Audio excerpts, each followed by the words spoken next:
What's up, guys? I'm Zach, I'm Dillon. and we are the hosts of Zach's Almanac, your Chicago-based sports show where you get the best sports knowledge, betting knowledge, and other entertainment purposes. If you guys want to get more access to me and Dillon off YouTube, you can go to our Instagram, TikTok, Twitter, or join our Discord for daily sports bets that we upload for free. We don't charge for picks. I don't believe in charging for picks. So go down, scroll into the description of this video, and you'll find our sports picks.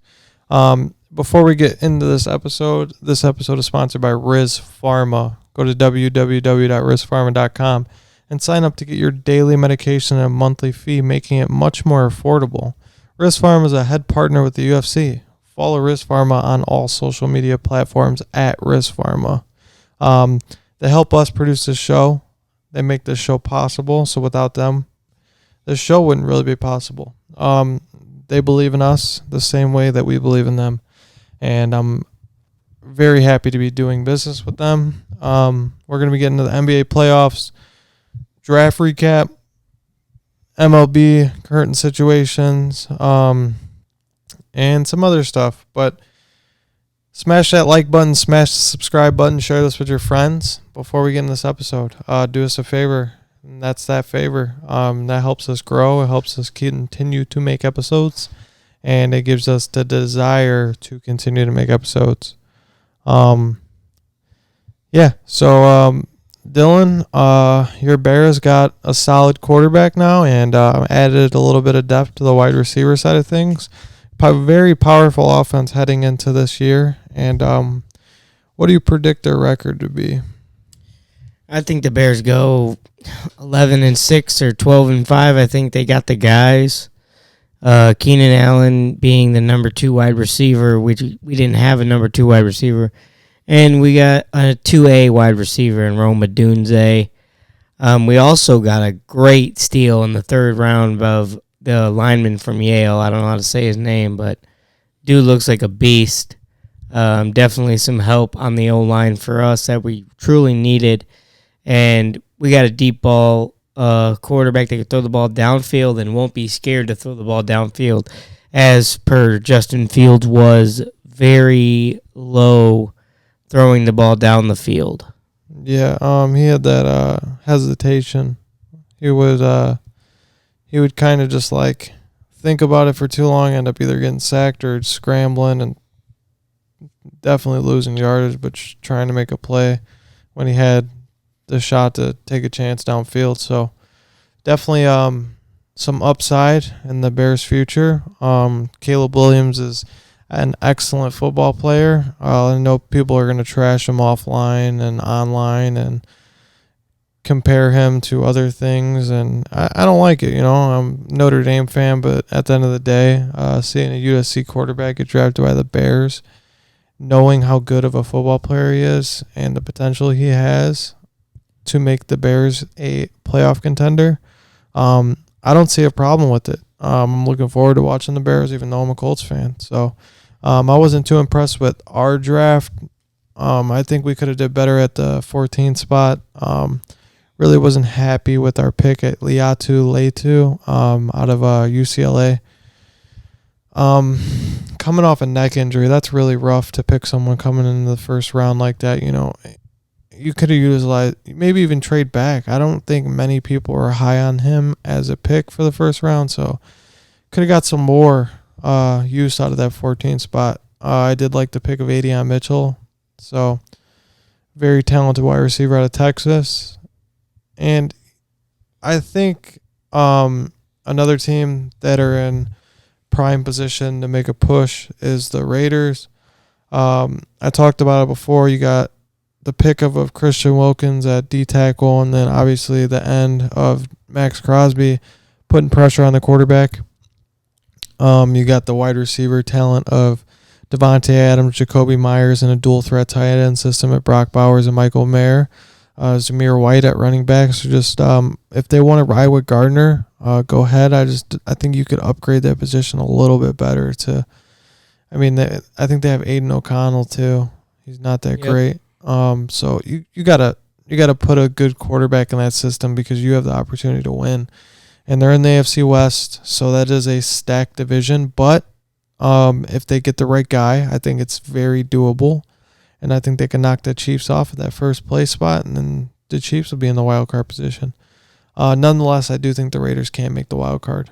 In the NFC side of things, I think the Lions are going to have more of a downside year. I don't see Green Bay doing as better as they did last year. They lost more than they gained.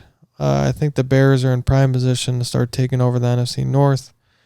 AFC South, I think the Texans are starting to take command of that division. C.J. Stroud showed how excellent he was this past season with very marginal talent on his team. Tank Dell was his number one for most of the year. He had Nico Collins too. Dalton Schultz, very solid. I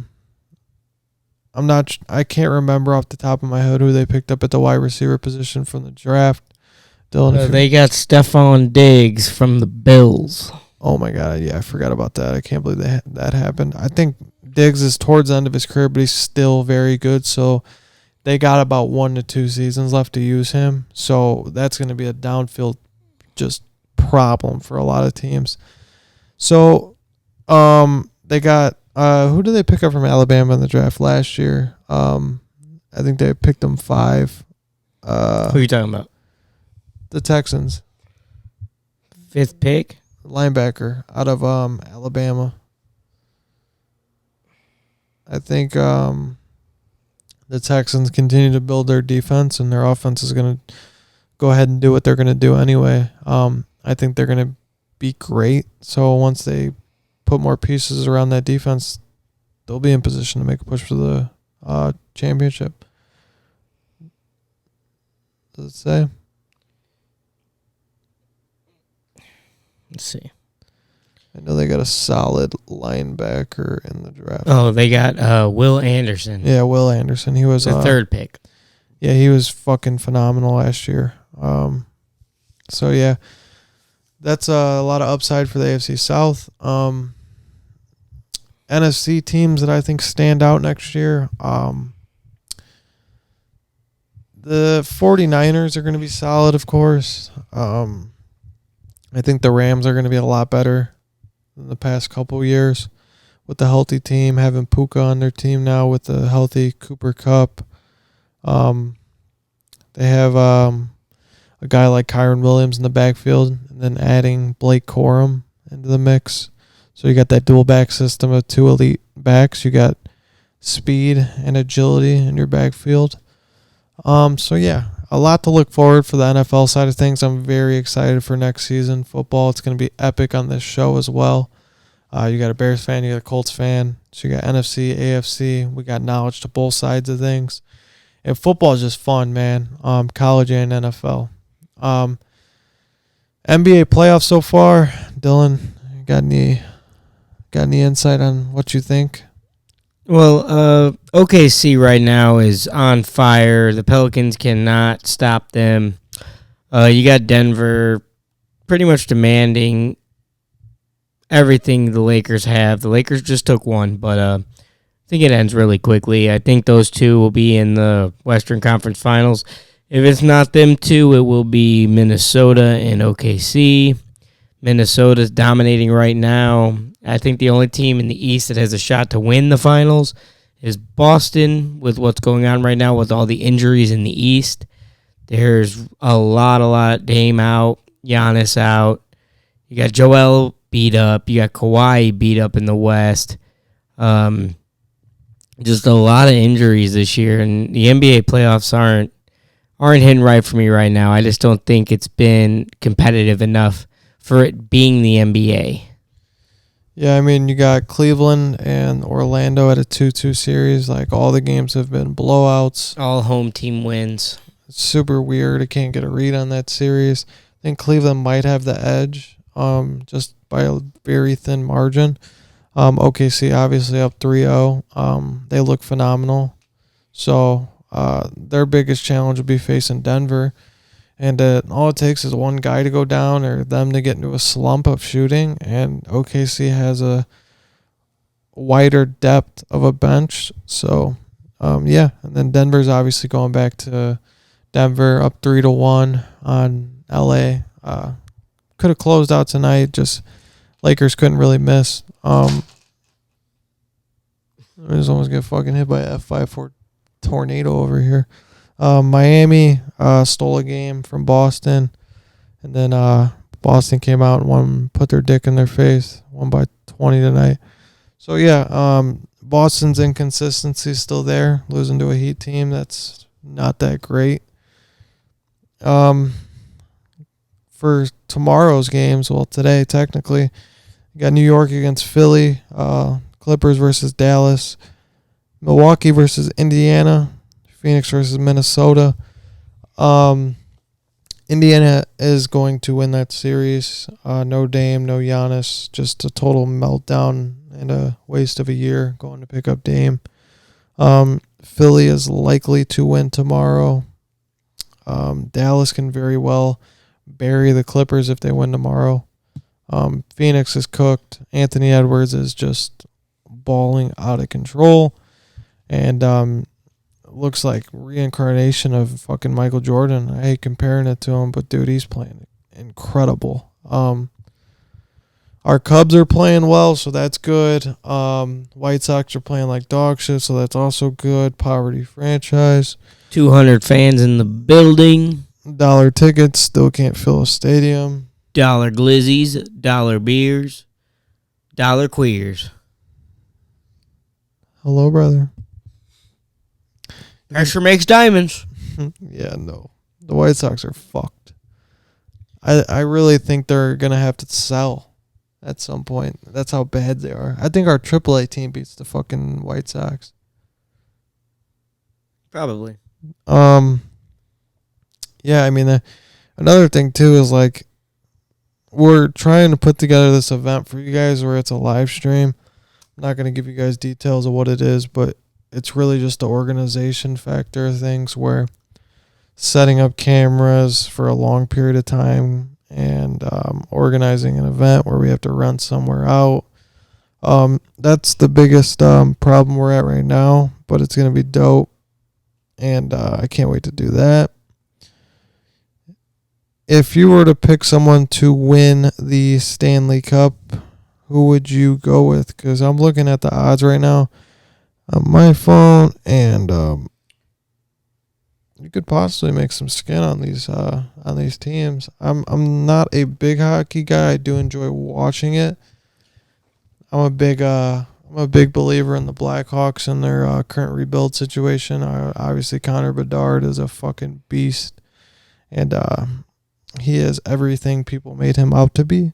So that's super exciting for a Blackhawks fan, and hopefully they pick up some more pieces and continue to build like they did with Patrick Kane, Taves, and back in Sharp days, and all those guys. Excellent franchise. So we'll see. But for the Stanley Cup, if I had to pick, I think that the Edmonton Oilers have a fair chance. I know Dave Portnoy has a pretty big bag put on Edmonton. Florida Panthers, though, would be my pick at plus 550 if I had to pick a team. If I had to pick a team, they're down 3-1 right now. They just won the first game of their series. The New York Islanders at plus 50,000.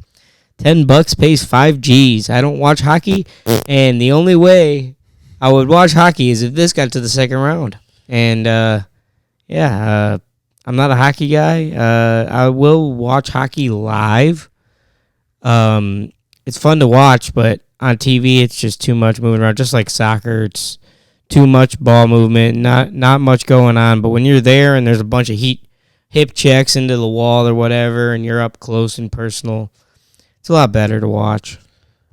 Who do you take for Rookie of the Year in NFL? Caleb Williams? Caleb Williams, Roma Dunze 1-2. And then you got, I don't know, I don't think Jaden Daniels in that offense they have right now can do too much. You got, on the Bears offense, there's no team with a better receiving core, and they got a rookie quarterback that is going to play like a veteran, and he's going to throw for most yards in Bears history, more than likely, as long as he doesn't get injured.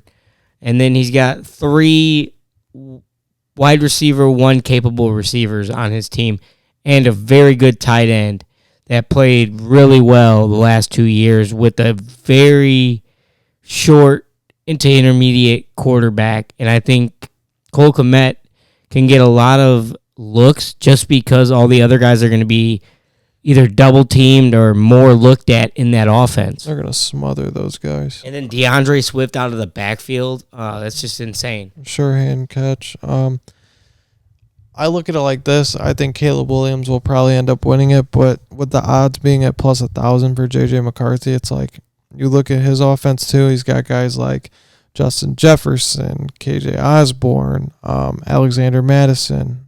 I don't know if he's still on the Vikings or not.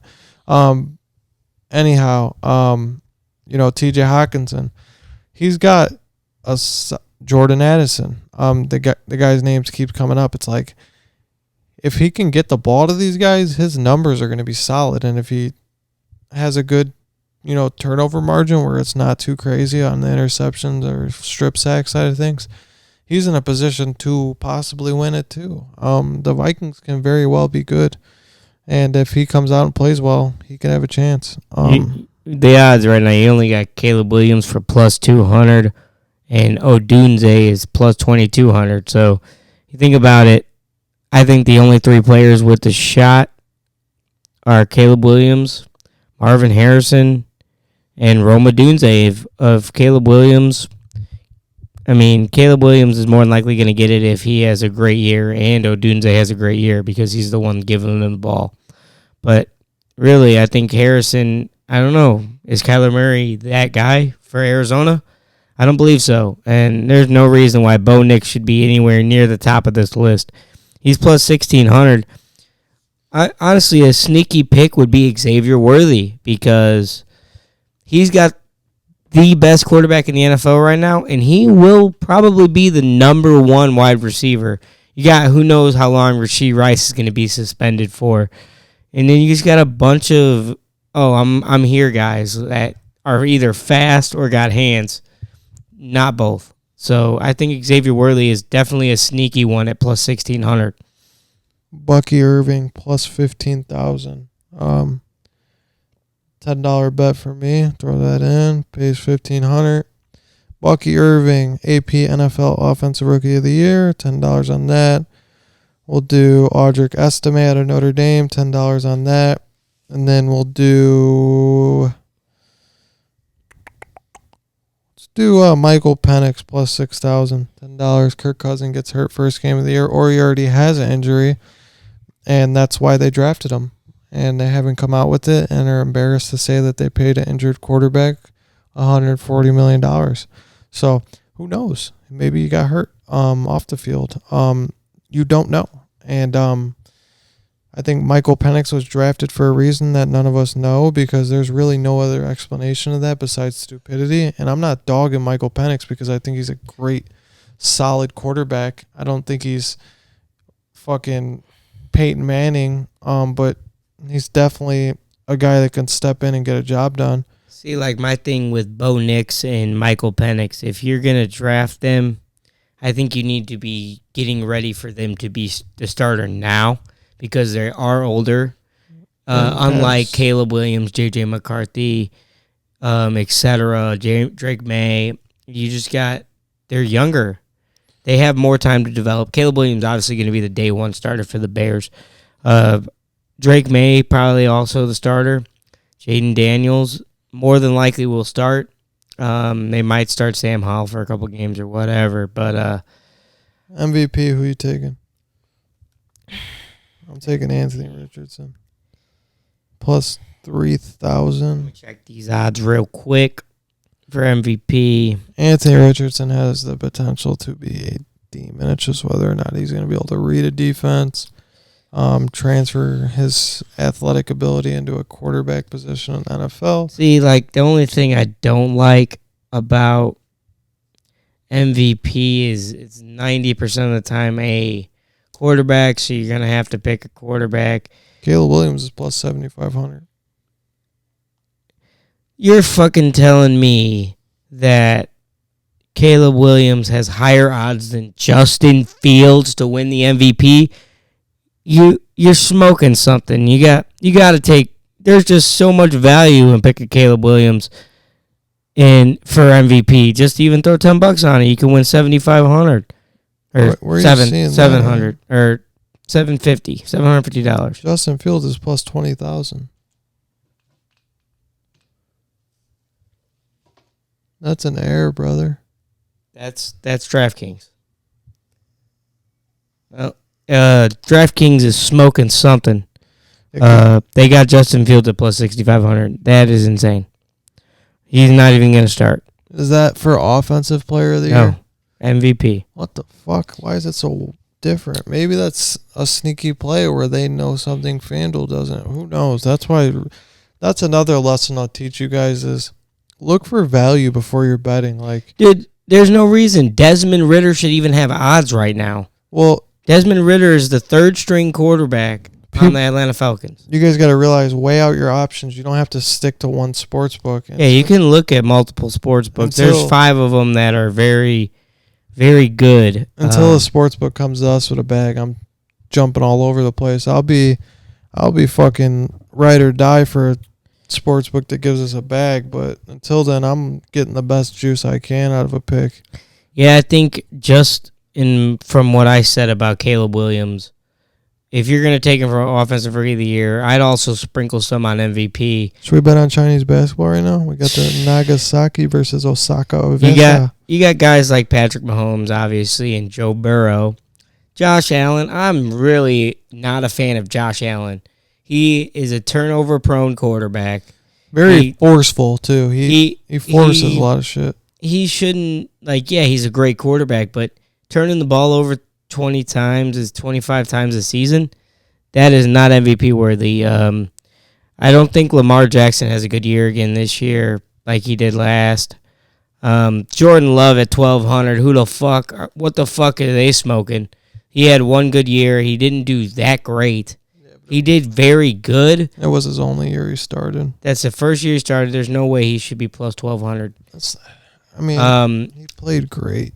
But, now he's got Caleb Daddy Williams going to bend him over and put it in him at Lambeau and in Chicago. Honestly, I don't see... You got Jared Goff at plus 4,000. I think he has a better shot than Jordan Love at winning the MVP. Right now at the PGA Tour, we're in the Zurich Classic currently. Was this like a best ball type of situation? No, it's a regular tournament. Because I see 2 names next to the odds instead of 1. Let me look. Hold up. You got golf. Here it is. It's probably a... scramble or something? Yeah, more than likely it's it has to be a scramble because it's top 10, top 5, or best ball, one of the two. I think it's a no-doubter. You take Shane Lowry and Rory McIlroy at plus 260 to win this. There's only 1 round left. Probably be over by the time you're seeing this, but I think Shane Lowry and Rory McIlroy at plus 260 is the best way you're going to get. I actually wouldn't mind Luke List and Henrik Norlander. Luke List is one of my favorite golfers to bet on because he's always had retarded high odds, and he's a decent golfer. I mean, if he gets hot, he could birdie the field. So currently as it sits for the national championship in college football, looking at these odds, Notre Dame plays a cupcake schedule. So they're guaranteed a playoff bid as long as they don't lose more than 1 game. They're plus 2,200 to win it all. Throw 10 on that. I think that another threat to win it all is Ole Miss. They're going to be very good in the SEC next year. There's going to be a lot of SEC teams in that 12-team playoff. Probably at least three teams in that 12-team playoff, and if not more. I see at least 2 to 3 Big Ten teams getting in. I don't see many Pac-12 teams getting in anymore. Maybe 2. There is no more Pac-12. They're all They in the deleted Big it? Ten and all that. Yeah, They just deleted there's it. no more Pac-12. Damn. So yeah, there you have it. Other than that, though, I mean, One team we won't be hearing about as much is Alabama without Nick Saban. A lot of their guys did leave, and I think they're going to turn into mediocrity. before we wrap things up, you guys gotta scroll down, go to the description on this, follow us on Instagram, join our Discord for the free sports picks. We're building a community in there too, just chopping, talking ball, twisting each other's dicks, having fun in there, no Diddy. And yeah, on the boxing side of things, before we close things out, we had Shakur call out Tank Davis. Terrence Crawford tonight announced his fight. So yeah, there's a lot of stuff we're gonna implement in the next boxing episode. Ryan Garcia's on his victory lap right now. Traveling, doing a bunch of side quests. It's pretty crazy. I'm blessed and highly favored. Yeah, dude's fucking making rap music and shit. He beat Devin Haney, and dude's just on one. This was a fun episode. We were kind of all over the place, but that's why it was good. Like I said, guys, like, comment, subscribe. It gives us the fight to keep making episodes. And the growth on social media is going well. We got to upload more videos and consistently post. We've been doing an okay job. Balancing work life with the podcast is hard, but it's necessary, especially for you guys who tune in every week. We appreciate you guys, and it's very heartwarming seeing you guys entertained by our content. We try to make it as unique and authentic as possible. So yeah, like I said, before we dip off, go follow us on Instagram, follow us on TikTok, join the Discord. It's free. You might as well. And that's going to wrap this up for this episode. And yeah, continue to follow us on our journey. We will not forget the people who were here in the beginning. More to come. We're going to announce that event me and Dillon will be doing, a live stream. I will not give you the details of anything yet, but we will be doing a live stream where we have to basically complete a challenge that's very difficult for most people, especially myself. I'm going to be in bad shape when that event's over, but I'm excited to announce it. Thanks for watching, guys. Peace out. Bear the fuck down. Fear the shoe.